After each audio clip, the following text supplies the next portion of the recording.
Hi guys, I'm glad as usual to see all of you in our channel, and today we are going to talk about the San Francisco city and how it was created.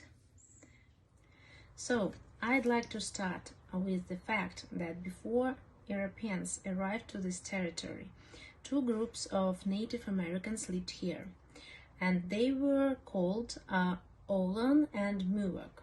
They were hunters and they lived by hunting animals, fishing, collecting shellfish, fruit, and nuts.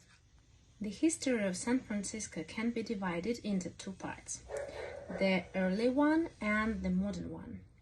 And today in this very video I'm going to tell you about the early age of this territory and the city. In 1769, Gaspar de Portola led a Spanish expedition overland and he found a bay. In 1776, Juan de Anza led a group of settlers to the San Francisco Bay and they built a fort called Presidia, and in 1797 a mission was founded. Further development of San Francisco area can be divided by years.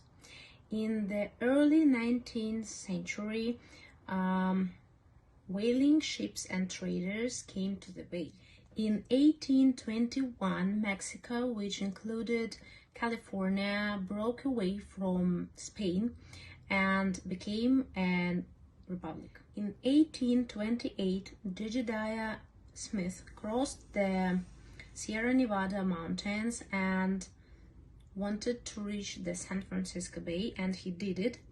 And then the Englishman William Richardson founded a settlement by San Francisco Bay in 1835, and it was called Yerba Buena. During 1830s, 1840s, lots of Americans came here to live in a new settlement. In 1846, the USA annexed California. In July 9th, 1846, USS Portsmouth sailed to San Francisco Bay, and sailors and mariners went ashore and raised the USA flag. January 30th, 1847, the little settlement Yerba Buena was renamed San Francisco.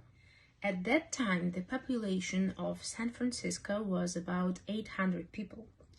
But however, in 1849, James Marshall discovered gold, and the news of this achievement reached New York.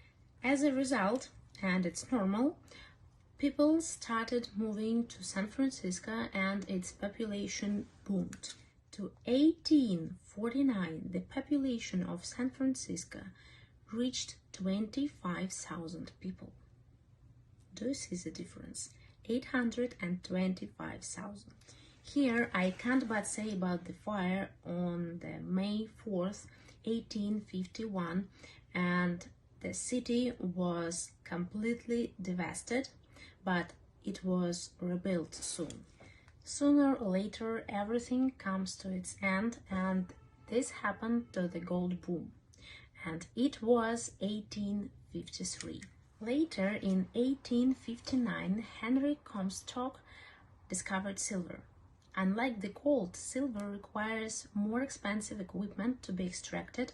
That's why only a number of people could start extracting it. During the 19th century, San Francisco continued to develop, and the first cable car service appeared in Clay Street in 1873. In 1870s, the population of San Francisco was already about 150 people, and by 900 it raised to 300,000. Can you imagine? Twice. The life of this area had to change completely at 5:15 a.m. In April 18th, 1906, when the earthquake occurred. It was measured 8.25 on Richter scale, and it caused widespread devastation. Later, the fires, which raged for 3 days, caused even more destructions. Afterwards, over 28,000 buildings were destroyed, and over 250,000 people were made homeless in a minute. The exact number of dead is not known even now. So these are the main facts which I wanted to tell you about the early period of San Francisco and its becoming an independent state. And I hope you liked this video. If you do, just give a reaction, please. Write any comments. I will glad to see all of them. And the next video will be connected with the modern history of San Francisco. I hope you are doing well, and see you next time.